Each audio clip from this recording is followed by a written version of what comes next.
Alan, if you were knighted, what would the Queen say to you? Arise.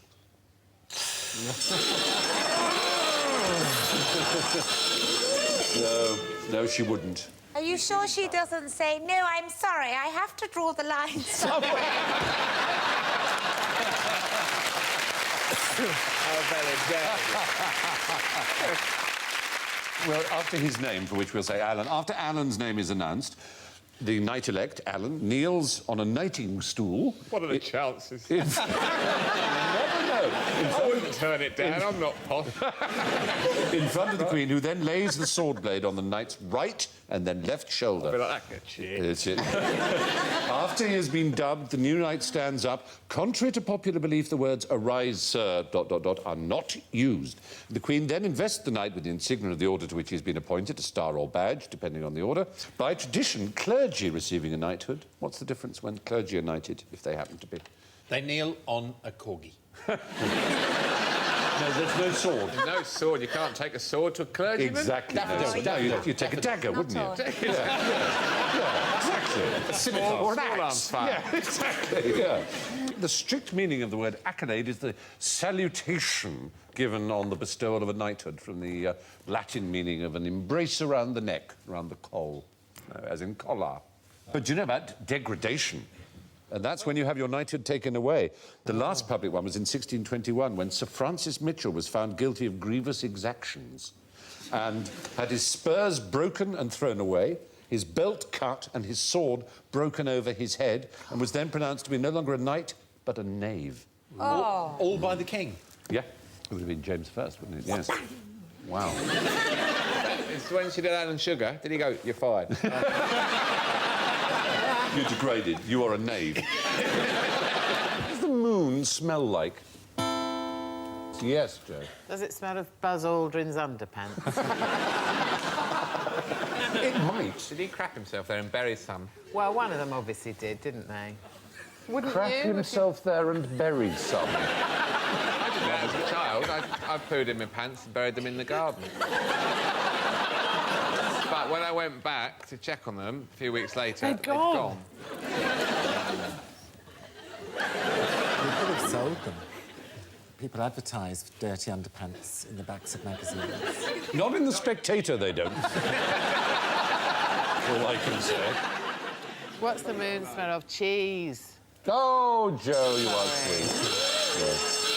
I thought that was hanging over us. It was hanging over us. Now, get some points back if you know how many humans have walked on the moon. 12. Absolutely. You both said it simultaneously and you both get 5 Difference points. is, I guessed. Well, you still get the points. Anyway, apparently it smells of gunpowder. Lots of moon dust came back in the module back to Earth, and it's that mixture of silicon and iron and magnesium and calcium that marks out Special K, amongst other things, I think, that is also present in moon dust. What's it taste of? Wensleydale. But what was Darwin's problem with brown owl, and why did he not describe it? Now, clearly, if one makes a joke about Girl Guides here, like he was traumatised during a period in the Girl Guides. Before...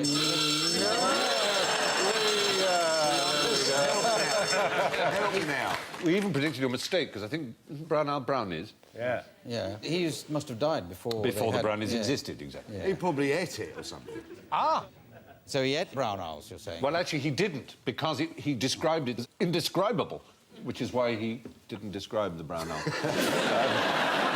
Well, actually, as food, he meant, because Charles Darwin, one of the greatest scientists, one of the greatest men, really, of any age, was considered a very dim pupil and couldn't spell and was terrible at arithmetic and went to Cambridge. The only subject his father thought was fit for him was divinity.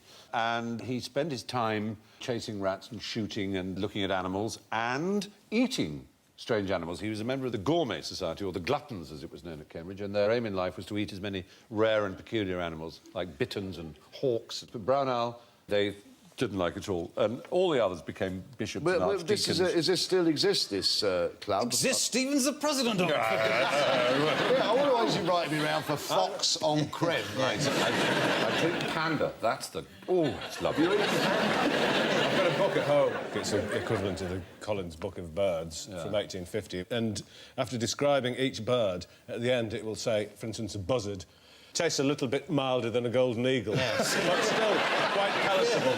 Does it have a wine recommendation at the bottom? You suggest a Chablis or a New World Merlot. Do you know what you should drink with the beating heart of a cobra? And this is a dish in China where you get a cobra and it's brought to the table alive. They then slice it open, rip the heart out, and it's beating on the plate there. You have to chase it around the plate, I suppose. And then you drink the blood of the snake as the wine. Actually, I ordered the lasagna. What's the most disgusting thing you've ever eaten, Alan? Earwax.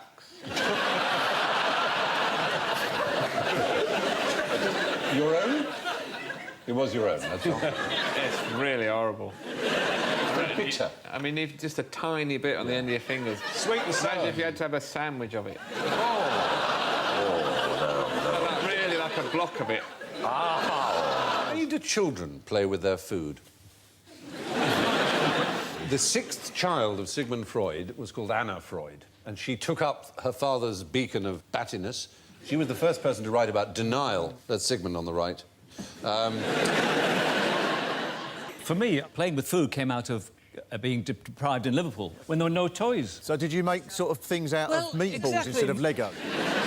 Mum used to put a plate of turnip tops and cockles. So, as a youth, your toys were cockles? My first toy was toy cheese. For Christmas. Honestly, it was a metal-like cheese portion, which you wound up, used to wind up, I remember this, on the lino, and put it down. I used to make, like, cheesy movements. Cheesy movements. That is a very good reason to play with food, and it makes me all the sicker at the weirdness of Anna Freud.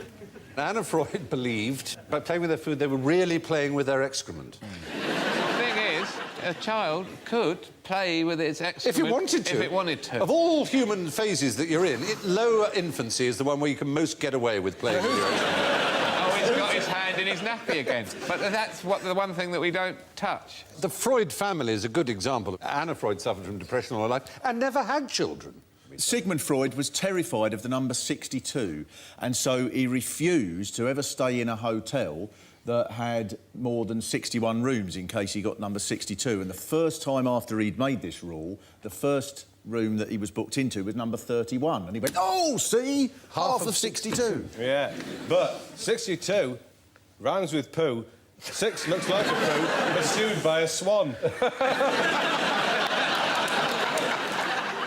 You know, one of the things that people say is sort of a test of whether you're anal is whether you keep your records in alphabetical order. Yeah. All that, but I think, well, surely it depends on how many records you've got. I mean, if you've just got 2 and you keep going back and checking and going, oh, ABBA, ZZ Top, they're still there, that's all right. I've got a room full of bloody records. I keep them in alphabetical order so I can find the one I want. Apparently it means I've got a problem with my arse. How is that? I shouldn't think, in her time, they had alphabeti spaghetti. That's true. Which was the main reason I play with my food every breakfast. I just insert my meatballs up my arsehole whenever they turn up on the plate. And if they want to call you anal, it's up to them. It's in their court. The ball is in their court. The ball is up your arse. About Christmas is, what does the Queen do after Christmas lunch? As a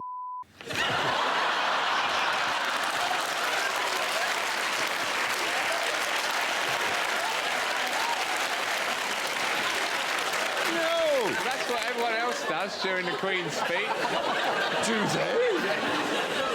They go for a walk. They go to church. No, they go to church in the morning, definitely, St Mary Magdalene in Sandringham.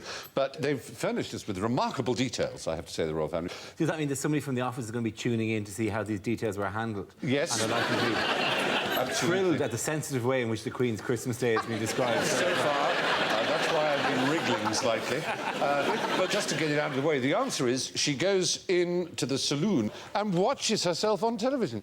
On Christmas Eve, right, they gather in the White Drawing Room at Sandringham around a 20-foot Christmas tree cut from the Sandringham estate. And I want to add here, at the risk of being booed, that I get my tree from the Sandringham estate. It's decorated by the Queen herself. What, your tree?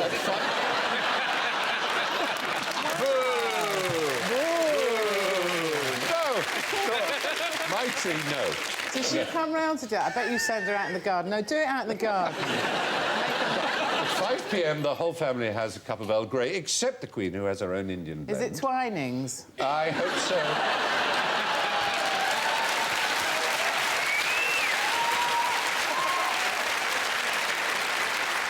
This is turning into a massive embarrassment all round. They have sandwiches, cakes and scones. At 6 p.m, they open presents. This is Christmas Eve, remember. Why do they open presents on Christmas Eve? Because they're all f***ing mad. No, because they're all f***ing German. It's a German tradition. Well, there you are. The Queen gives the signal. They give each other practical presents, it turns out. The Queen is said to have been delighted... With a gun. Oh, that's bloody brilliant! No, with a casserole dish and a gift-wrapped washing-up apron. I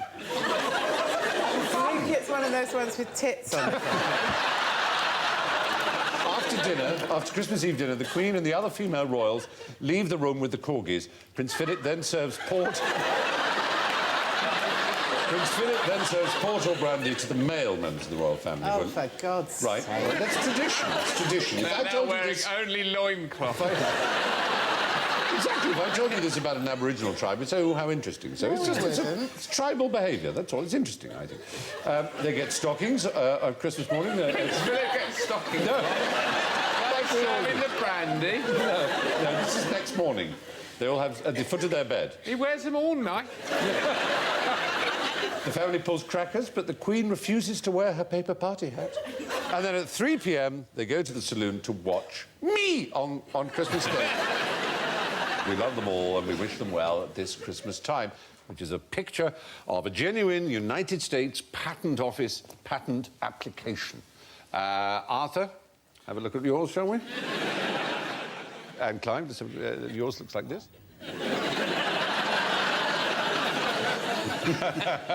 And Vic. And Alan, you've got a picture too. Oh, it's some sort of electrified Christmas stocking. It's a shoe bomb.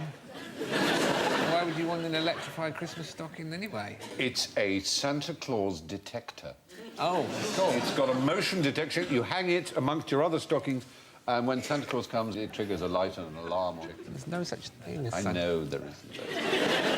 Waste of time. Waste of time. Clive.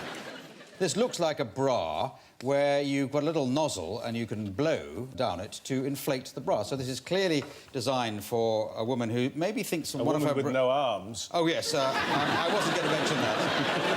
She's got one breast she feels is slightly smaller than the other, but she doesn't make a big thing of it, except when she's walking past somebody who she fancies, so she can quickly and surreptitiously and inflate the breast. It's odd enough your breath was going in the wrong direction. You were blowing when you should be sucking. So you suck... You basically have drink in your bra. And you can surreptitiously suck your drink out of it. It's only going to be for red wine, though, isn't it? Because it's going to be too warm for white wine or beer or... Oh, what about Ovaltine? Oh!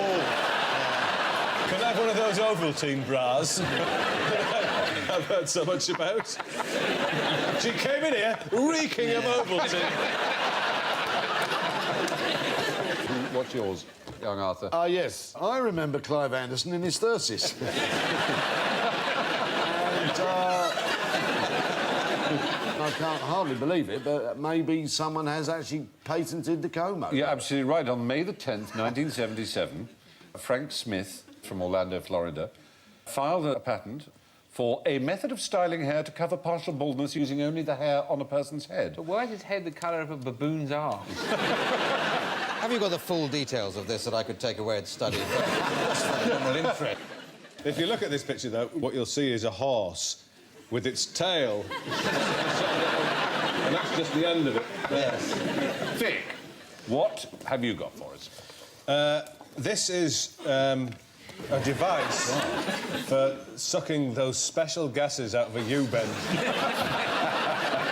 And it looks like an actual pan that's filled with some sort of worms, which probably create the gas in the U-bend. Well, you're more or less right. It is a device for allowing you to breathe in the event of a fire in a hotel room. You pop it in. It's called the toilet snorkel. So your last moments before the fire burns your backside off, you spent sucking in Basically, lavatory air. Lavatory air. darling, I smell fire. Where's the toilet snorkel? The Great Fire of London destroyed 13,200 houses, 87 churches, 44 livery halls, and over 4/5 of the city of London with a capital C.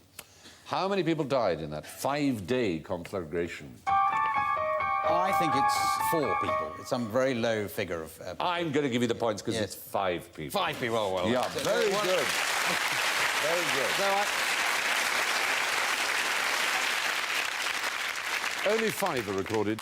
The maid of the baker who started the fire, Paul Lowell, a Shoe Lane watchmaker, an old man who rescued a blanket from St Paul's but succumbed to the smoke, and 2 others who fell into their cellars in an ill-fated attempt to recover their goods and chattels. The mayor, actually, Thomas Bloodworth, went back to bed on the first night saying a woman might piss it out. The 4 main religions of India. Yes, Alan? Sikhs, Yep. Buddhism, Oh, no, it's not one. Hinduism, Hinduism, yes. Christianity. Yes, and one more. You've only said... Islam. Muslim, Islam, yes. In correct order, they are Hindu, Islam, Christian and Sikh. No Buddhists There are in Buddhists. India? It was invented in India, of course. The Buddha was an Indian. But it's not one of the 4 main religions. There are 805 million Hindus. There are 134 million Muslims. There are 23 million Christians. Just 23... There's 22.5 million more than there are in Britain. And there are 19 million Sikhs. Buddhists, there are 7 million of them. 0.7% of the population. Although Buddhism was founded in India, its spiritual home today is, of course, Tibet. The blah, blah seal to La Bastille. Do you see what I've done there? It's in Paris. Paris is good. Yes. Very good. Can you tell me anything else interesting about La Bastille, either of you, Mark? It was a prison, It was a prison. and it was stormed on July the 12th. 14th. 14th, but close, 2 days out. You say 2 days out, but I'd have stormed it 2 days early. I'd have been on my own. There were only 7 prisoners, weren't there? Is exactly the right number. There were only 2 lunatics, 2... Yes! Oh. 2 lunatics, 2 forgers, 2 thieves, and a very bad mime artist. Wasn't he convinced he was Julius Caesar, one of them? Oh, this is good. You're getting points too. I'll come to this. This is impressive. And listen to this. We have 4 forgers. We have the Comte de Solange, who was inside for sexual misdemeanours of an unspecified kind. 2 lunatics, one of whom was an Englishman or an Irishman, they're not quite sure, called Major White, with a waist-length beard, who thought he was Julius Caesar. You know, the Marquis de Sade would have been in the prison at the time of the storming of the Bastille. It's a very tragic story, this, because he was in there for a long time. But a week before the storming of the Bastille, he was transferred to another prison because he'd been upsetting passers-by by shouting obscenities at them through a tube out the window. It's as if you've been reading my card, Mark. And so all his stuff, it was tragic because he spoke to his wife and he said, look, can you make sure you go round there and pick all this right? I've spent years writing in there. But she thought, well, you know, no rush, is there? It's the Bastille. Safest place in Paris. What's going to happen to that? And then I think she went down there on the day of the storming of the Bastille and thought, oh, shit.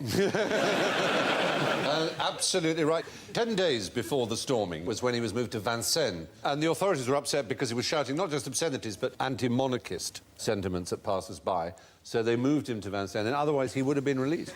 Why the Cray twins were imprisoned in the Tower of London. Were they ravens? Who were named No, that's after a them? cunning answer. The ravens do have weird names, and they're literally prisoners because they're kept in cages at the moment because of the worries of bird flu.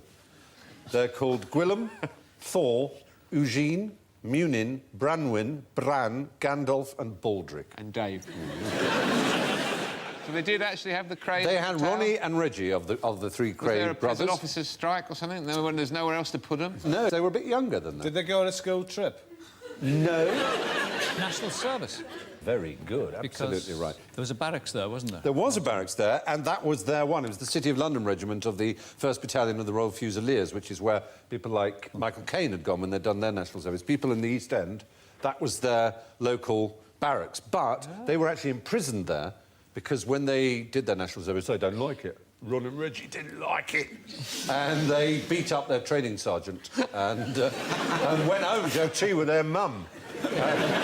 The weird thing about Ronnie is he was pretty psychopathic, and as most people know, he was gay. But he had this weird thing that everyone had to admire his boyfriend. So they'd have a meeting of the firm, and there'd be the heads of Plaistow and Hackney and Dalston and all the local branches of the firm.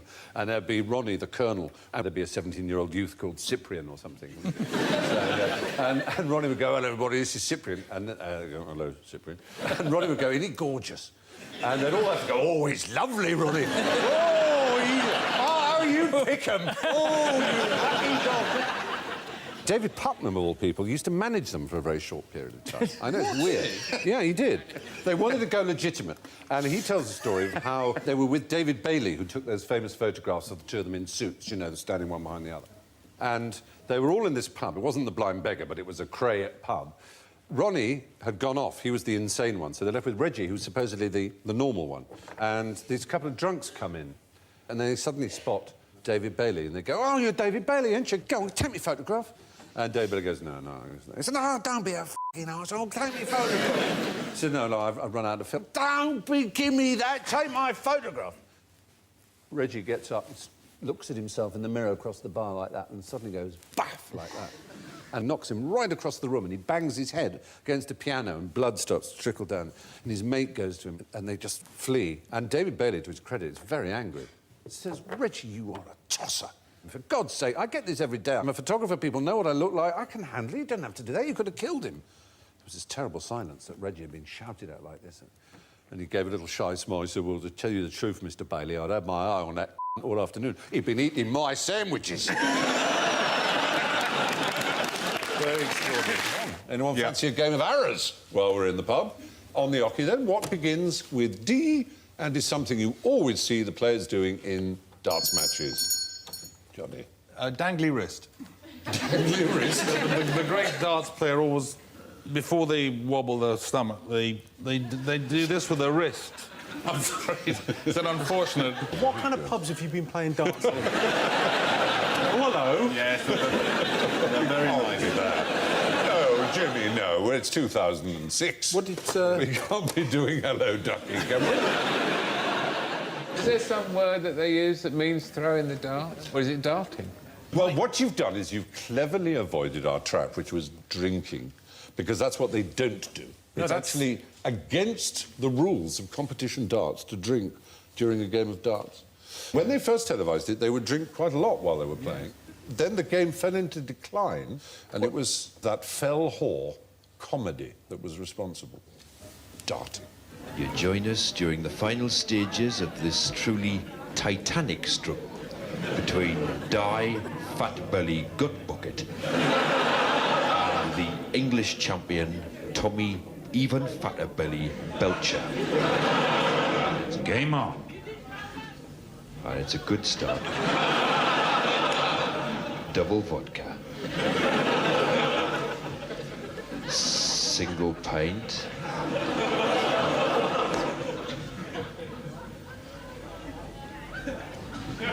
Another double vodka. 100 milligrams. 100 milligrams. This was such a problem, this sketch, apparently, for the public perception of darts, that it fell into decline and became regarded as a slobby game for drunkards. You know, in Holland, they play it in schools. Well, they have the great Raymond van Barneveld, who's won the darts many times. I remember the commentator saying, "He's quite a man, he is. In his spare time, he studies the universe." Who's the famous darts commentator, do you remember? Sid Waddell. Sid Waddell. So is it double first history, something like that? He certainly read history at Cambridge University. and has said some famous and extraordinary things in his time. There's only one word for that, magic darts. That's the greatest comeback since Lazarus. Yeah. Alexander the Great conquered the world at 33. Eric Bristow is only 32. Absolutely. He actually was slightly more poetic. When Alexander of Macedon was 33, he cried salt tears that there were no more worlds to conquer. Eric Bristow's only 27. And then you have the rather odd one. He's as happy as a penguin in a microwave. Now, what was the most dangerous military stratagem ever devised? Vehicle reversing. Was it Hannibal's first crack at the Alps with chihuahuas? The purpose of this one was to terrify the enemy. Imagine you're in the front line of an army and you're massing against the front line of another army, and the front line of the opposing army does something so extraordinary that you think, oh, my God, we're never going to beat them. Is it from a Carry On film? Is it when they lifted their, kilts and they didn't wear pants? It was amazing. Carry On Braveheart. No, it's neither of those. They flagellate themselves. They insert something within them. They chop their own heads off. They chop their own heads off. The front line of the army chops their heads off. How you do that? Grab your hair and just slice with a very sharp sword. Who was that, then? The Scots Guards? This was in 496 BC. It would be the Swiss army, because they'd have something on one of those little knives. No, wouldn't they? Self-decapitation. It's a country you know well, and you're wearing its flag at the moment. This is the flag of Vietnam. Well, that's right. We're talking 496 BC, the army of King Gujian of Yue. And he had convicted criminals in the front line and told them they had to cut their own heads off. You may say, well, why would they do that? What's the worst that could happen? The worst that could happen is if they didn't, then all their families and all their children would be massacred as well. F*** it.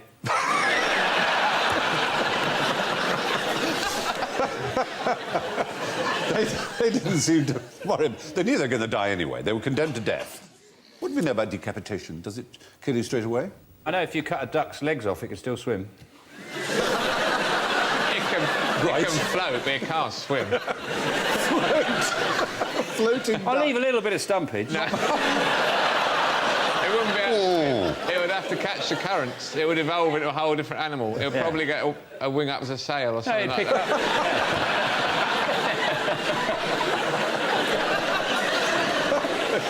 Didn't they discover, like, for example, at the French Revolution with the guillotine, that, like, heads could kind of, like, chat a Carry bit on after, chatting. So... Well, no, you're right. There was a story during the terror of the French Revolution that two members of the National Assembly were guillotined and their heads put in the same bag straight away, and one bit the other so hard they couldn't be separated.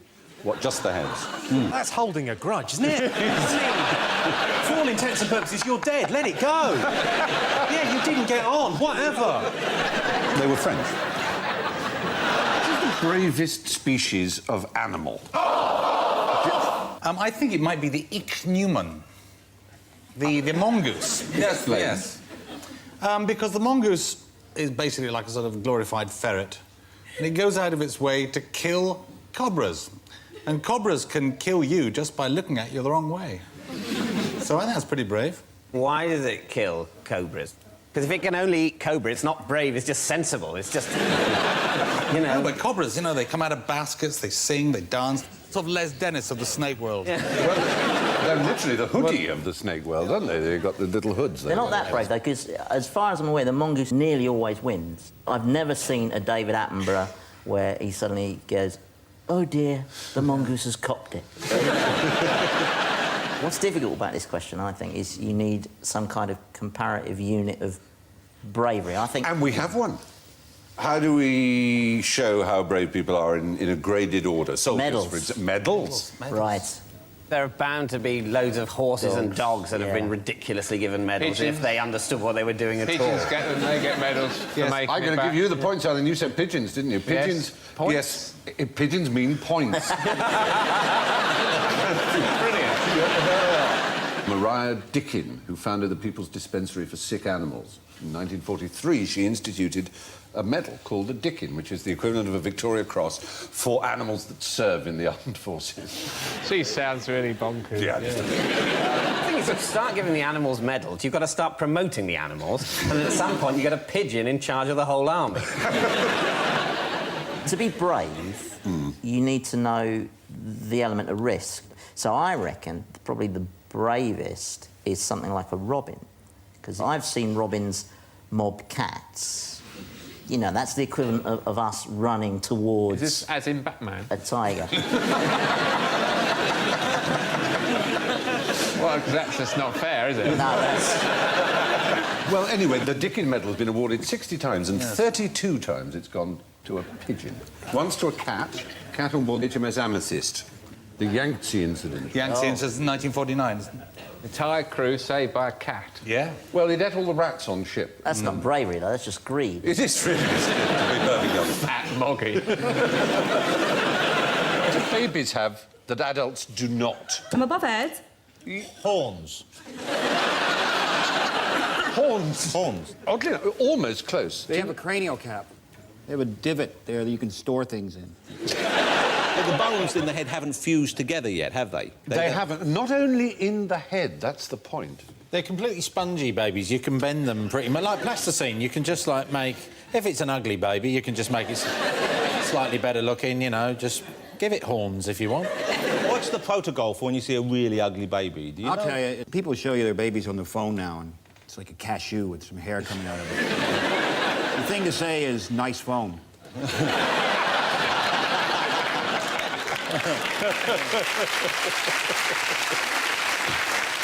That's what I think. I think babies have the ability to know that they are ugly, which their parents don't. They don't have kneecaps, do they? Aren't you mixing them up with mer babies? No. Their kneecaps are not made of bone while they're babies, and there are all kinds of parts of them... What are they made of? They're not made of bone, but are made of cartilage. Or Play-Doh. And they have 94 more bones than adults. No, they don't. Whoa. Yeah. You're making this up? No, no. A baby's body has about 300 what are called soft bones that haven't actually formed bone material. They are actually cartilage, a sort of soft, gooey thing. And they eventually fuse to form the 206 bones of the average human body. Where are a quarter of those bones housed? Foot. In the feet. The feet is the right answer. Yeah, a quarter of your bones. 52. Very good. Yeah. Very good. How long do you have to wait for your baby to harden? It's in the natural course of You things. put it somewhere like with Airfix kits. I used to put them in the airing cupboard. Kill. Bake it. You fire the baby. If you can imagine what a kamikaze pigeon unit did. Fly into things, fly into planes, engines. You're getting there. It's a very complicated... Fly down guns. It's a man... Nest.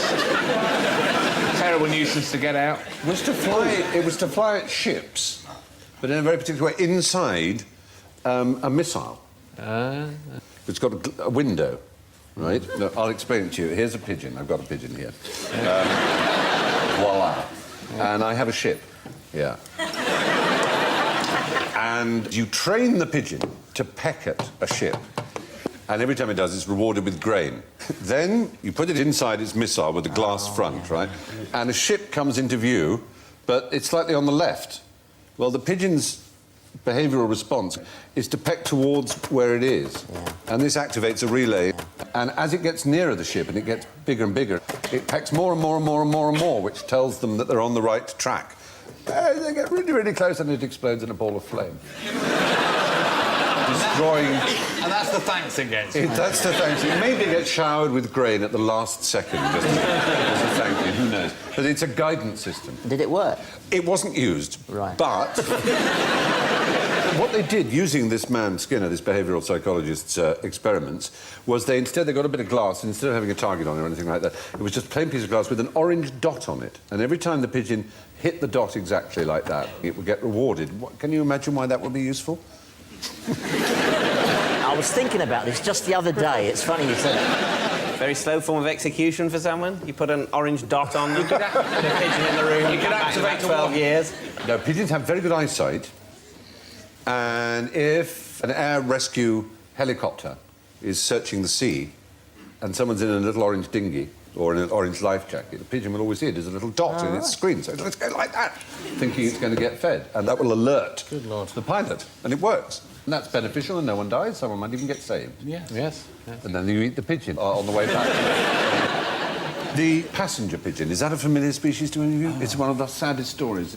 There were flocks of them in America, and I'm not kidding, that were 1 mile wide and 300 miles long. Good Lord. They would have 2 billion of these birds. They were just the most extraordinary sight in nature, probably. So they're shitting whole hills. Yeah, absolutely. Can you imagine? Caught under that, you are dead. You are. Seriously dead. In 1896, they killed the final flock of 250,000 in one day. Knowing it was the last American sportsman, and I use the word sport quite wrongly. Did you know about the Puccini gun? The composer Puccini was a great shooter of birds, as a lot of Italians are. When I was in his house at Torre del Lago, there was the Puccini gun, which he made himself, and he'd be sitting there writing, you know, lovely opera, and he'd hear a snipe outside the window. He'd grab this thing, which had the bore on it like a drain pipe, and he could bring down 50 snipe in one go. Oh, you see, that sport is Italian. Italians, Americans, I mean, really. That's horrible. But can you imagine that? And then on one day, knowing you're wiping out an entire species to kill 250,000 birds in a day. Did they know it was the last 250,000? And they sort of They thought, knew. fantastic, let's finish them off. Yeah.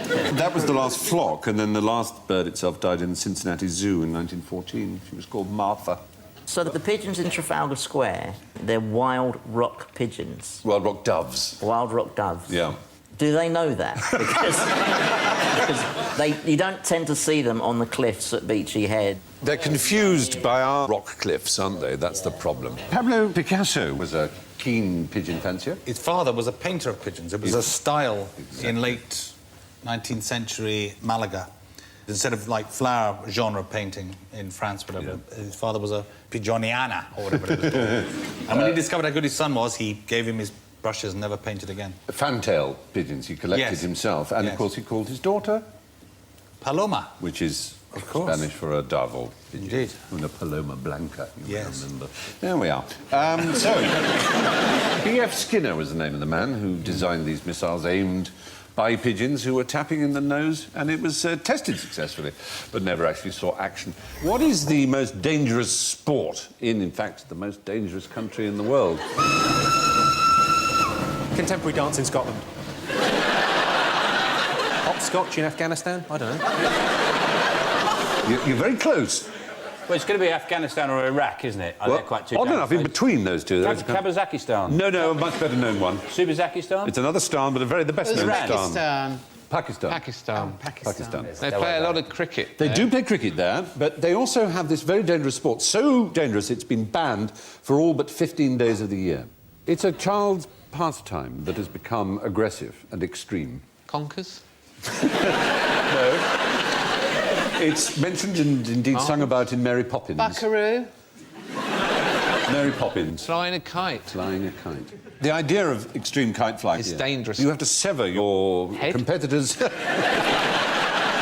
have to sever your competitor's kite from its string, and so the string's actually made of metal with glass, sharp, abrading glass. And motorcyclists get garroted, because hundreds of people do it all over the country. Who told you this, Stephen? This is nonsense. This doesn't happen. Yeah, I'm afraid it does. No, I saw it, Channel 5, when kiters go bad. They shout, "Bo-kata!" Kite down. What about when they garrot someone? What do they shout then? Oops. Yes, probably. It's the Spring Festival of Vasant Panchami, or Basant is when it happens. And there's people against it. The Kite Flying Effectees Committee, people who are affected by kite flying, have tried to ban it completely. Do all the kites have to have the face of Des Lynam on them? He is a god in Pakistan. Yeah. How big can a kite be? What's the heaviest kite you could have? They could weigh anything up to 4 tons. Well, the largest kite ever made weighs nearly a ton. 100 metres 48 long. foot by 36 foot. And how many people does it take to fly that, then? 50. 50 people. Yeah. 50 men, it says here. 50 men or 25 fat birds. It has 200 strings. The smallest is 1.25 inches across. You can get them in the market and stuff. You see those blokes doing those tiny kites? Have you seen them? No. Miniature kites. That's right. On bridges and things or something. Oh, do they? Apparently you started using an electric fan, one of those little handheld electric fans. You just Fires up. Invisible string, which makes it very pleasing. Then you go home and cry. What am I doing? What the hell am I doing in my life? I want to be a doctor. Look, everybody. Oh, what's the point? Used to make a difference engine. Do you know what a difference engine might be? It's a machine, a 19th century, 18th century design to solve equations. Yes, a calculator, a computer, It was one of the first computers, yeah. Indeed, and there is... it was cogs and stuff. Charles Babbage. He never completed it. He ran out of money. Only in 1991 was it fully reconstructed from his plans, and it worked perfectly. It's thought that he put a couple of mistakes Deliberately, into it, yes. so that if anyone stole the plans and tried to make it, it wouldn't work. Mr. Darwin. Well done. Presumably, this is a bit like when you go out at night, going to the back of your DVD and jamming a fork into it repeatedly and then going, well, if they can steal it, it'll never work. That's slashing your own tyres before your holidays. the joke's on you, thief, OK? But in fact, in answer to the question, the reason he couldn't complete it was so vast, with these huge cogs in. There is a material he could have used to make it, if only it had existed, which was invented in 1901 by one Frank Hornby. The bloke who did the model railway. The bloke who did the model railways also invented another staple British child's toy. Fake hedges. That was all part of the... But it was a totally separate invention. Action Man, Meccano. Meccano is the right answer. These are the only toys I remember. Yeah, and there is a Meccano difference engine at work. It really does work. And it can do trigonometric functions, logarithms. And the point about it is it's programmable. It's not like a clock or something that's just simply dedicated to one analogue task of telling you the time. This is actually programmable. He was an odd man, though, Babbage, and he does rather live up to the idea of an early computer nerd.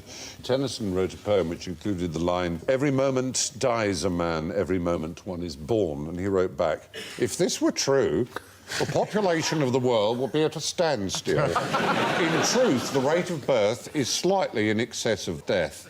I would suggest that the next edition of your poem should read, every moment dies a man, every moment 1 1/16 is born." Strictly speaking, the actual figure is so long I cannot get it into a line, but I believe the figure 1 1/16 will be sufficiently accurate for poetry. What a man. That's the best impression I've ever heard of him, though. It is a good impression, obviously. He also invented the cowcatcher, thing that goes on front of a locomotive. I'm presuming by the fact that this is the design, it didn't succeed in catching many cows as much as dividing. Tell us something interesting about door hinges. Door hinges used to be made out of wood. Yes. But they weren't very effective. And so then they started making them out of metal. And it's got a lot better since then. You can clean them with brown sauce. Well, that's true. That is true. Have you ever hung a door on its hinges? Have you ever fitted hinges to a door? Yeah, we have. We have. You have? Both, yeah. All right, so how do you space the hinges out? Let's say the top hinge is 6 inches from the lintel. Yes. Where would the bottom hinge be? 6 inches from the floor? No, it would be that he's actually lower. taking seriously that we really have hung doors. I have hung a door. Oh, she has really hung a door. I've hung a bloke. I've probably hung it wrong. Yeah. The point is this. Let's say this is the jamb. So the up one, that's 6 inches from the top, but that's 9 inches up. In order to create the effect of them being equally spaced, because you're always looking down at the bottom one, and there's foreshortening, if you actually equally space them, it looks wrong. It looks as if the lower one is too low. So you have to do it to that. But in America, it's 5 and 10. And in some western states of America, it's 7 and 11, like a shop. Yes. It is. 7 inches down, 11 up. I know, it's a shocker. You heard it here first, Joe. I'm frightened now. I bet you are. Is there a doctor I here? want to imagine you measuring your door hinges when you get home and say, Stephen was right. I'm going to send you a 6, picture of me 9. measuring my door hinges naked. Yes, please! I want it. But the middle one goes exactly in between the two. So there's the 6, the 9, and then in the middle. There's the interesting thing about Doors are 78 inches long. All doors. Domestic doors, generally, you might have to take That's a bit off. 6'6". How do you know that? Bought a door recently. You see? Who hung it? Who hung it on its hinges? My friend Keith is a carpenter. Well, he'll know about that. He's also a stand-up comedian, so it's a right laugh having him round. Oh, my God. The door handle kept turning like that, and turning and turning and turning, and I couldn't get into the loo. And I really needed to go, so I kicked the door in. It's the only time I've ever kicked a door in. It's brilliant. And Great it's a really feeling. cheap, flimsy door, and it smashed like that, and it exploded, and the door bit fell down, there was wood everywhere, and I burst in and had a crack. What famous islands are named after birds? Any thoughts? There are quite a few. Puffin Island. Is correct. Any others? Penguin Island, Sparrow Island. Blackwood Island, Eagle Island, Heron Island. Thrush Island. The Canary Islands. Oh, but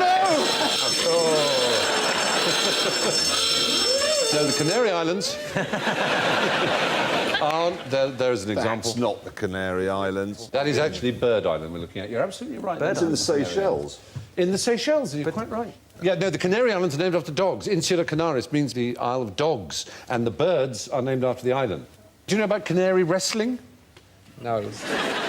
It's just a form of wrestling in the Canary Islands. How does it work? Well, you stand in a sand circle called the terrero, and basically, like sumo a bit, your feet have to be in the sand. If any other part of your body touches the sand, you're beaten. Is it canaries wrestling? No, no, people from the Canary Islands. Oh, I thought it was canaries that were... I just didn't see why they did. Why would they wrestle? Well, you have cockfighting. Well, yeah, they're angry animals. Do you know about La Gomera? Obviously, not having been to the Canary Islands, there is an island called La Gomera. Do you know how they communicate across valleys in La Gomera? They don't shout. Mobile phone. They don't. It's a language they use, but instead of using their vocal cords, they fart. No, they whistle. See if you can tell what they're whistling. It's in Spanish.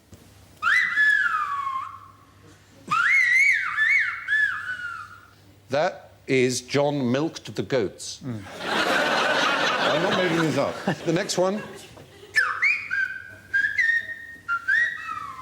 That was Domingo was sick.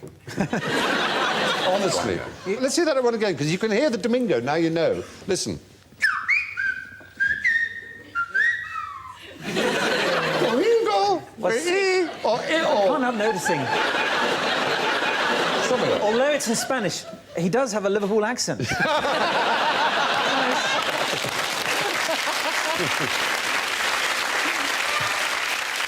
don't they just talk to each other? Because it's bouncing off the canyons of the gorges of the valleys of La Gomera. What's the most interesting thing a dog can smell? Yes, Neil. A dog's dinner. Yes. To a dog, that is the most interesting thing a dog can smell. Another dog's bottom. Yep. Oh, there you are. Oh, no. My crotch. But they all do. They do. Oh, dear, dear. Can you blame them? They're only flesh and blood. This is really interesting because it's terribly touching, really, that they can smell this. And Cancer. It's cancer. No, really? Yeah. So there was a woman who, her dog kept pawing at her leg, and she had nothing on her leg that was peculiar, it was a normal number of moles, but it was only interested in one of the moles. And when she wore shorts, it tried to nip it. And so she went to the doctor, and the doctor found that this was a malignant melanoma, and it taken out. And doctors have found that dogs can smell bladder cancer, lung cancer, 99% efficiency rate at smelling it in people's breath. Lung cancer. Quite extraordinary. So have I got cancer of the bollocks, then? Well, that's what I was wondering. Let's not discuss. No, let's not. Insane. We have something like 50 million of these olfactory cells up here, and they have 220-odd million. But their sense of smell is infinitely better than that. It's not just 220-odd times better.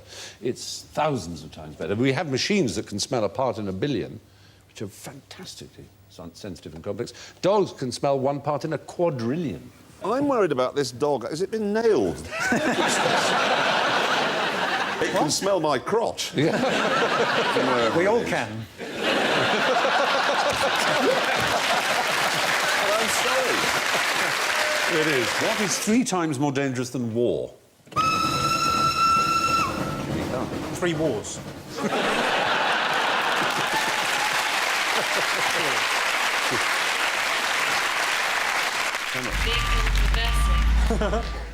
Is it doing a Yui on the A40? This is according to the United Nations. It's probably something really inane, like cycling, trampolining. It's work. More likely to die at work than you are at war. Does that include soldiers? What if you work in a shoe shop near a war? I always guarantee you will find some cunning way to make me not know anything. And I don't know what the statistics are for people who work in shoe shops near wars. How many times have they actually had a war in a shopping centre? It's very rare that first world countries get invaded, but if they did, you could have a shootout in a multiplex, couldn't you? If you lived in South London, you'd find a lot of wars in shopping centres. I've been arrested in a shopping centre. Have you? Tell us why. For an act of war? I knocked a security guard's hat off. Oh, a very Bertie Wooster thing to do. Yeah. I didn't even do it on purpose. I was taking my jumper off. I was absolutely arsehole as well. And you're very much hearing my side of the story. I called it actually rather a story of defence. I read a thing once that said 1/3 of all accidents at work go unreported. How do they know? Lumberjacks have the most dangerous job in America, it appears. 122 deaths per 100,000 employees. So that song's entirely wrong, is it? Yes. Exactly. How could you die doing that? Just trees falling on you? You're saying trees falling on you like that's a bit of a pansy way to go. That's a legitimate way to die. It's just the only real sort of peril, isn't it? There's a lot of chainsaws. But also, you're not very well protected in panties and a bra, are you? And also, if you're a lumberjack, you're supposed to be good at it. Yeah. You're not supposed to chop down trees and go, oh, it's the other side, isn't it? Well, now, yes. According to the United Nations, more than 2 million people die from work-related accidents, as opposed to 650,000 people a year who die in war. What was Darwin's problem with brown owl? And why did he not describe it? Probably ate it or something. Ah! So he ate brown owls, you're saying? Well, actually, he didn't, because he described it as indescribable, which is why he didn't describe the brown owl. Well, actually, as food, he meant, because Charles Darwin, one of the greatest scientists, one of the greatest men, really, of any age, was considered a very dim pupil and couldn't spell and was terrible at arithmetic and went to Cambridge. The only subject his father thought was fit for him was divinity. And he spent his time chasing rats and shooting and looking at animals and eating strange animals. He was a member of the Gourmet Society, or the Gluttons, as it was known at Cambridge, and their aim in life was to eat as many rare and peculiar animals, like bitterns and hawks. But brown owl, they didn't like at all, and all the others became bishops and archdeacons. Does this still exist, this club? Exists? Stephen's the president of it. Yeah, I wonder why he's invited me round for Fox on Creme. I drink Panda. That's the... Oh, it's lovely. I've got a book at home. It's equivalent to the Collins Book of Birds from 1850. And after describing each bird, at the end it will say, for instance, a buzzard tastes a little bit milder than a golden eagle. Yes. But still quite palatable. Does it have a wine recommendation at the bottom? Religion causes harm by sticking pins into dolls. Oh! I don't know, but I bet he set it up. Pins into dolls. Who do that? Oh, hello. Voodoo. Oh, he did. He said voodoo. Thank God. He takes it. No, it isn't. Voodoo has never involved the sticking of pins into dolls. What? So a religion does? European witchcraft. Oh, I thought it was the Methodists. Do you know a bunch of heretics? Do you know what the dolls are called in European witchcraft? They're made of wax, or they're made of ceramics, made of wood, straw, all kinds of things, but there's a word for them. Do you know? It's rather nice. Poppets. Poppets. Isn't that lovely? The closest, anyway, that voodoo ever comes is they do have these little empowered figures called bocellos, which have small holes into which you put tiny pegs to channel healing energy. So it's a generous, kind thing, voodoo, to help people. It had made its way through slavery from West Africa to the Caribbean in particular, of course, Haiti is where it's most associated with.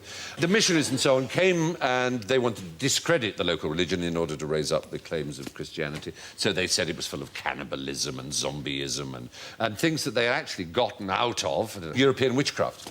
And so it was really, poor old voodoo has rather suffered from it. They should get you to redo their image for it. Yeah, why not? New double-action voodoo. Take 2 poppets into the shower. Yes. What's a vomit comet? Yay. Is it a new alcoholic snooker player? No, it isn't. Or is it a branch of electrical retailers in Slough? Good. If you don't feel very well in space and you throw up out of the window. You started so well, and then you suggested the idea of a window that you could open in a space capsule. I'm assuming there'd be an airlock. Or maybe you just have your own helmet and then vomit out. It's a plane that they train astronauts. You're absolutely right, Phil. Jupiter's helping us They float about and they throw up and they bring them down again. Exactly right. Covered in their own business. It's exactly right. Well done. It's a military spec 707, and it does parabola flights. It does about 30 or 40 in a mission. They shot about 20 minutes of footage for Apollo 13 in it, but they could only do it in 60-second chunks because that's as much as you're allowed to be weightless before they have to bring you back down. You're absolutely right. It's actually even less than 60 seconds. Yeah, it's about 40 seconds. It must be padded. Well, you don't need to because you don't really hit it with any force when you're weightless. Well, I But imagine when you stop being weightless. It comes back slowly, I guess, because you go It's from... also covered in sick. Go from 0G... Interesting point from a personal point of view. If you weigh a lot, are you more weightless? We have the interesting physical question of the difference between mass and weight. Weight is a phenomenon that doesn't exist except by virtue of gravity, because we are live in 1G. Tell that to society, Yeah.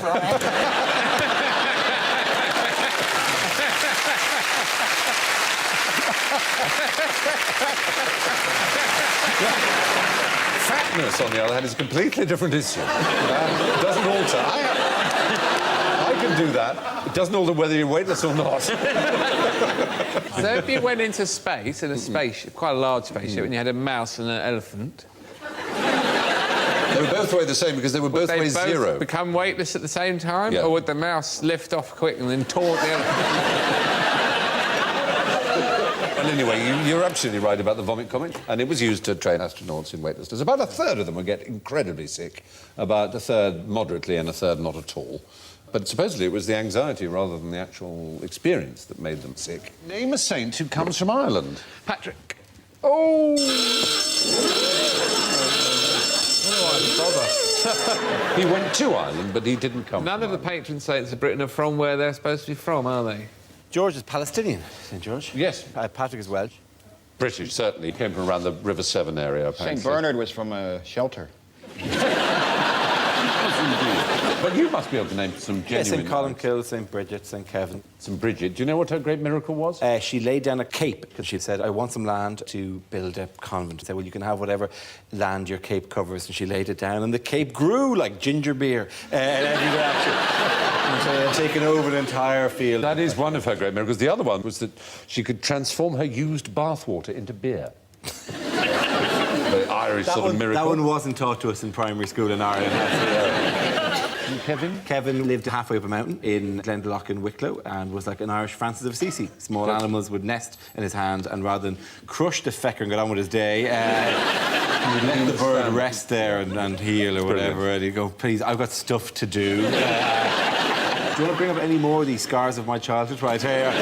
It is astonishing to imagine an education like that. I will say this for it, like, I do remember once going out with a lady who was raised atheist, and an utter chore to walk around a gallery with. They go, who's the guy on the sticks?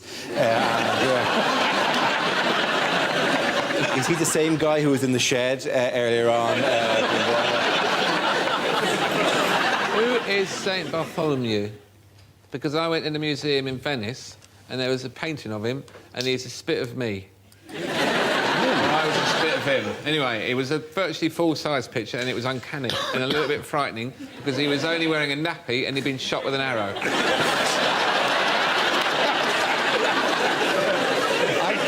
His day is the 24th of August. I know that. That's St Bartholomew's Day. And there's obviously a famous hospital in London, St Bartholomew's. But he's probably the reason why they say always wear clean underwear in case you're in an accident, because he had to go to A&E with an arrow and a nappy on. And had to sit in the waiting so room. long, they named the hospital. After it,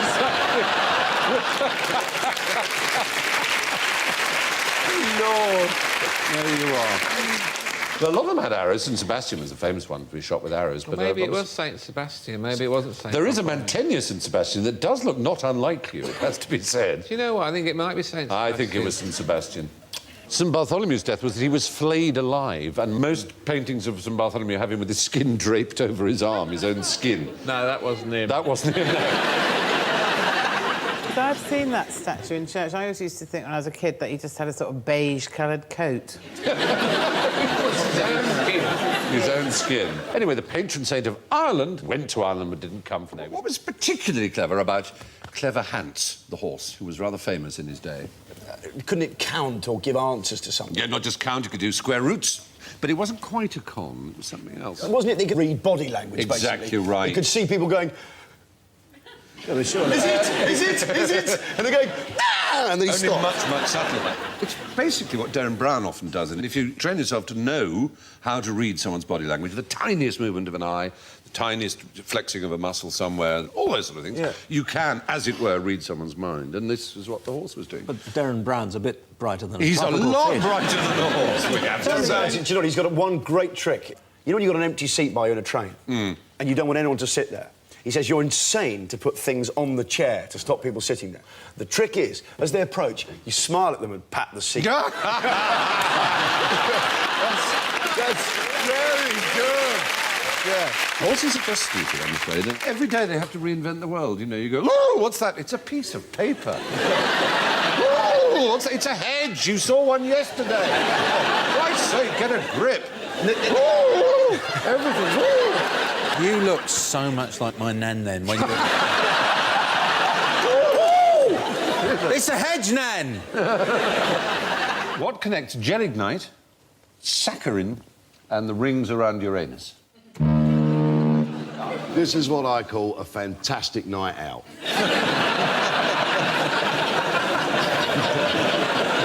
Well, if this is about discoveries, the only thing I know about gelignite is it was invented by Nobel of the Nobel Prize. Exactly, it was, yes. And this is a safety version of dynamite. Gelignite is safer than nitroglycerin, Yes. which is what's inside dynamite. Nitroglycerin escapes from the dynamite and it blows people up, including Nobel's brothers. If you get that on your hands, you can get a headache, and they call it having banged head. I learnt that on Brainiac. You're absolutely right. I have reason to believe that it was invented by mistake. Hooray! Top marks, absolutely right. They're all serendipitous, accidental inventions. When were the rings around Uranus discovered? Quite recently, I think. The rings of Uranus were discovered in 1977, actually. When did it stop being called Uranus? About 5 minutes ago, I said Uranus. I suddenly noticed that it could sound like your anus. I can't remember who discovered it, but the guy who discovered it wanted to call it George Planet He did. after the king. But Herschel, his name. Herschel, there you are. 1781, yes. You can't ask for anusol in that way in a shop. You have to pronounce it anusol. It's a slightly embarrassing product. Let's call it anusol. Yeah. Can I have some cockwort go? It might as well be. Ridiculous. And whilst I'm at it, I'll have a packet of those spunk bags.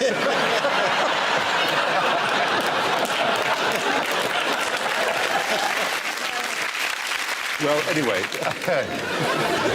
Alfred Nobel was trying to make dynamite more stable, and he discovered by adding collodion. He'd had some on his finger. It was used, I don't know if you ever used it as an actor, if you ever had to have a scar. It tightens on the skin very hard. They used to use it as a sort of liquid plaster. He'd cut himself, and he thought, this is a very odd stuff. And he just thought he'd try mixing it with lots of other things, and he accidentally mixed it with his nitroglycerin, and it formed a jelly, which you could throw around, unlike nitroglycerin, which, as you know, is very, very unstable. Saccharin, he forgot to wash his hands after playing with some chemicals, and then found his food tasted sweet, so he was an American, obviously, because he ate with his fingers. There's a huge number of things that are discovered by accident. Trousers.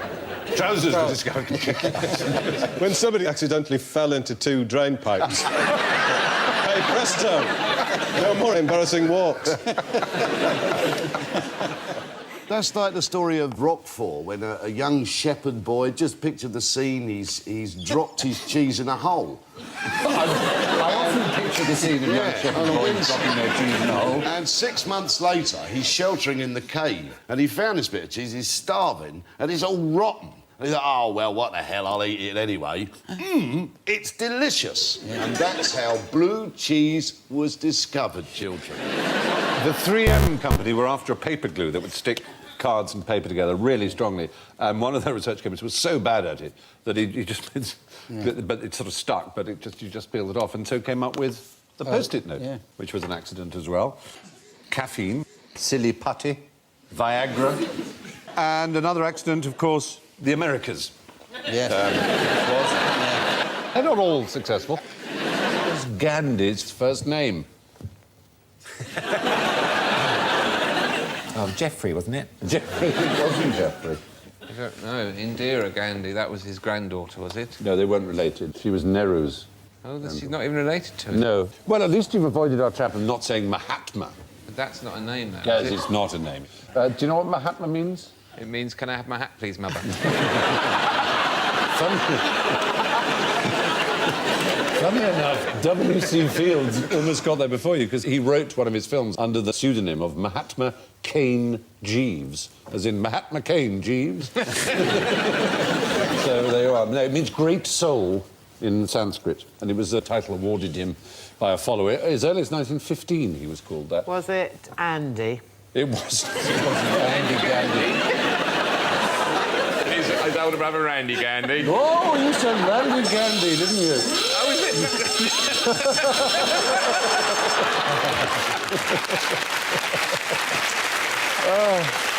I think we had decided it was minus 150 for anyone who said Randy. Randy Gandhi. No, it was actually Mohandas K. Gandhi, the K standing for Kamal. When you know about whom I am talking. Had she been eligible, she might have been elected US president. She's a trained scientist. She has larger breasts than you might imagine. Jonathan's alert. Maiden name, Roberts. Thatcher. Oh, dear. Margaret Thatcher's maiden name was Roberts, but this particular née Roberts has over 1 billion pairs of shoes and yet stands only 11 inches tall. I'm above Ed. Thumbelina. Not Thumbelina. This one exists. 11 inches tall? Yeah. Barbie. Barbie is the right answer. Yay. She was named after one Barbara Millicent Roberts from Willows, Wisconsin. If Barbie was a real person, she wouldn't be able to stand. Yes. Anatomically. Yeah, exactly. Her feet are too small. If you sort of blew her up to 5'6", her feet would be size 3, her breasts would be 39 inches, and she would just But you wouldn't have her stand up anyway, would you? You'd only want her supine anyway, wouldn't you, if she had those kind of things? Is that right? It's also apparently true, according to researchers at University Central Hospital in Helsinki, Finland, that her body shape lacks the 17 to 22% body fat, which would enable her to menstruate. But what was it she managed finally to get in the year 2000? Pregnant. It was a piece of something that... The Shroud of Turin. Not a bra, some part of her body. Nipple, not nipples, thank you. A navel. A navel is the right answer. She finally got a tummy button. Very good. Absolutely right. Barbie philosophy. Barbie spoke in 1992 for the first time. Do you know the kind of thing she said? Where's my navel? You could have said that. No means no. Stop looking down there. I don't have bits. Will we ever have enough clothes? Was one of the first. It's a paradoxical frog, Ken. Yeah. I love shopping. Do you? But what did Barbie say, Stephen? Math is tough. As we know, Barbie, whose full name was Barbara Millicent Roberts, was born in 1959. She's done everything, including running for president 3 times. What was the second commonest cause of death for women up to the year 1800? Yes. Kestrels. wild stab in the dark. Childbirth. Childbirth was number 1. Oh, right. Very good. That Was Kestrel's number 2? No, it was number 2 I was asking for, and I took that to be your answer first time round. Was it dehydration from having to lick the carpet clean because hoovers hadn't been invented? Were these deaths at night? Because I could go with owls. Let me say it's no kind of bird of prey. Not even a swan? Not even... No. Swans flying at women really hard with stiff necks until they went through their bodies like a javelin. No. So women lying all over the British countryside with swans. No. Was it horse riding accidents? No, that's, if I may say so, a great deal more intelligent, and I don't mean that in a patronising way. Beaten to pulp by the husband. Oh, hello. No, domestic violence was not it. It was domestic. Beaten to a pulp by their sons. That would still be domestic violence. Falling down the stairs. No. It was trying to do something. It was engaged in a domestic activity. Cooking is the right answer, yes. Death by cooking? Yeah, largely because their dresses would catch fire. I don't know why that's funny. It is. The second most common cause of death? After childbirth, amongst What happened to you? I set light to herself in a... A lot of their husbands came in and went, blimey, that's a big roasty. What is the first computer ever to beat a grandmaster at chess now doing? Anybody there? Is it filtering calls for BT? You're so close to being right. If you have a billing query, move knight to bishop 3. Oh, very good. It's actually slightly more disturbing. It's working for United Airlines as a reservations clerk. Didn't Kasparov say actually that he found it actually had intelligence? It was shifting. It was actually deeper blue, I think, when it beat. You're absolutely right. Was Deep it named blue after?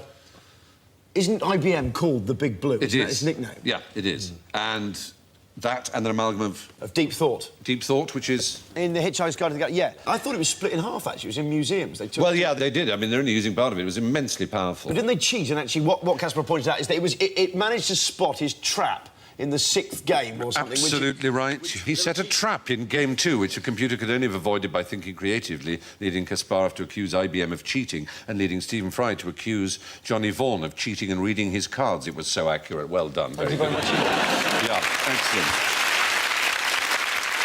I watched Gary Kasparov playing the match against Nigel Short in London. It really is absolutely terrifying. You can feel this energy coming out of him. It hunches over the board and he moves the pieces. Even the way they move the pieces have names, you know. Vasily Smyslov, who was a very great grandmaster for a long period in the 50s, he used to move his pieces like that and give a slight twist. Oh, flourish! And still to this day, known as the Smyslov screw. So little as if you you're can have... screwing it into the board. It's really extraordinary. But he did complain that it was actually starting to show intelligence rather than just cold logic. I don't Exactly. Know, 200 million permutations it can think ahead or something. 200 million positions a second can be analysed, yeah. Why don't we phone United Airlines and set a trap? Yes, brilliant idea. Me to seat A7. Doesn't it kind of restore your faith in the human mind rather than being cynical about IBM? The fact that he's going up against something that can do, what, 200 million processes a second?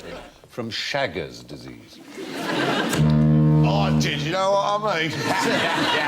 Oh, bloody Chagas. Taxi, I'm off. We didn't see that one coming.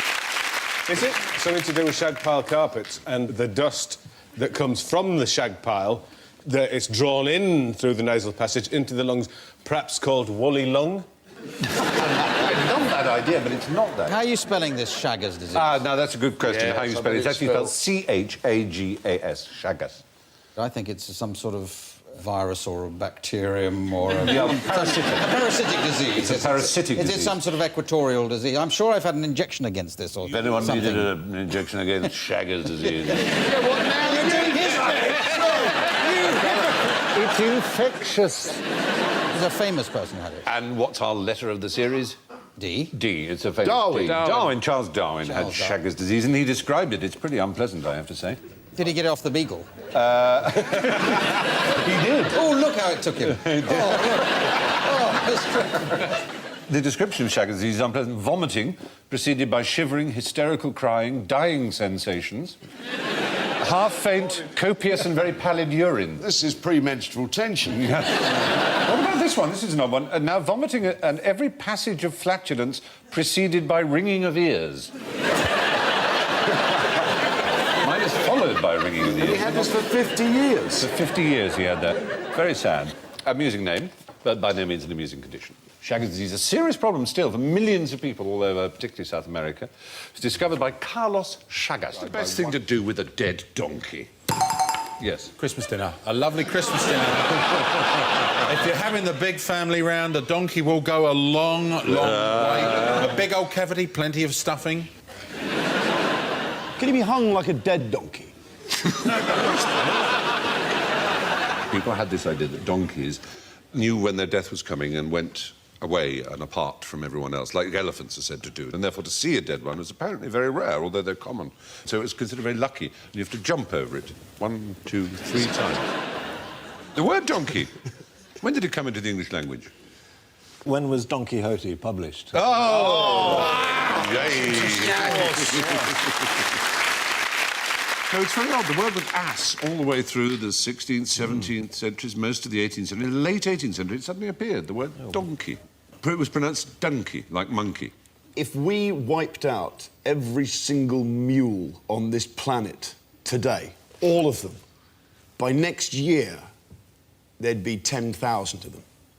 Really? At least. How would that work? Because they're hybrids. They can't breed amongst themselves. No, exactly, yes. They can't actually breed amongst themselves, though, so they rely on that. I see you what could you whack mean. them out, So... you'd still have horses getting donkeys, so you still get the mule population up. You'll still have horses getting donkeys. Yes. I wanted to put it mildly. I didn't want to say boning them. Which way round is it, though? It's the female horse. Is correct, and the male donkey. So it's the donkey that does the shagging. The donkey's little. Yes. Yeah, I know. Yes. So donkeys are quite intelligent. They have to find a box. No. Because in one department, Phil, the donkey is blessed. Ah. You see? Oh, that's a long reach, though, still. In fact, the donkey can do it from a different field. You just... And they have a little... If it chooses.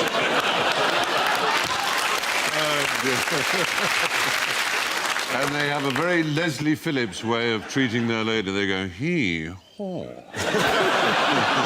That's right, yeah. And the other way round is called a hinny. The what? Hinny, a male horse and a female donkey. It's called a hinny. A hinny? They're much rarer.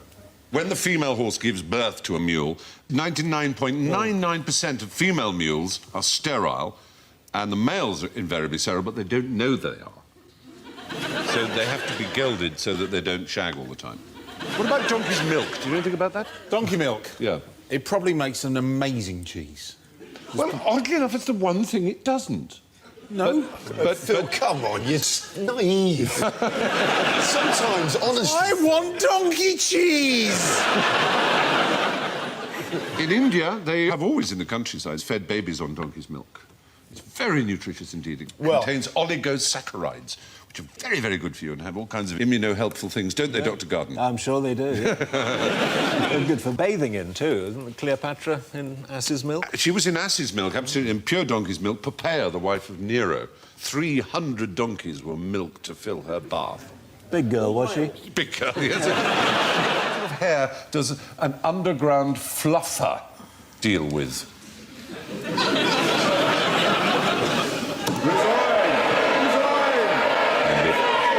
Is it anything to do with the tube? Is it underground as in... Is the right answer. You avoided our trap. Nothing to do with films and pornography or anything. Is it to do with cleaning the rails? Cleaning the rails. Gangs of 6 every night go down, gather up the hair. 30-mile-an-hour winds come when a train enters the station, and a lot of hair gets blown down into the tunnels. Really? Yeah, that's how I lost mine, actually. Most of it is Tottenham Court Road. And it's statically attracted to the rail, is it? Well, it's a prime cause of fire. I don't understand why you can't have... You know, like you used to have a cleaning tape for your cassette deck. Yes. I can't have a cleaning tube. You just send a big furry train down. Well, that's the fluffers. What's happened to fluffers in the porn industry? They're no longer used. Yes, why would that be? I wish... David, what is that? porn industry, I feel it's your question. It's a VAT issue. Health and safety as well, I think. It's something else beginning with V. Viagra. Done them out of business. The fluffer, for those who don't know, was the person in a porn film whose job it was to excite the membrum virile of the male artiste. And then turn it into an apron. That's it. Yes, fluffers clean the tracks, they save lives, and they stop trains running late. It's a really tough and underappreciated job, and I think they deserve a round of applause from us. Hooray! Thank you for watching. Do remember to subscribe to the QI channel and click here to watch more videos.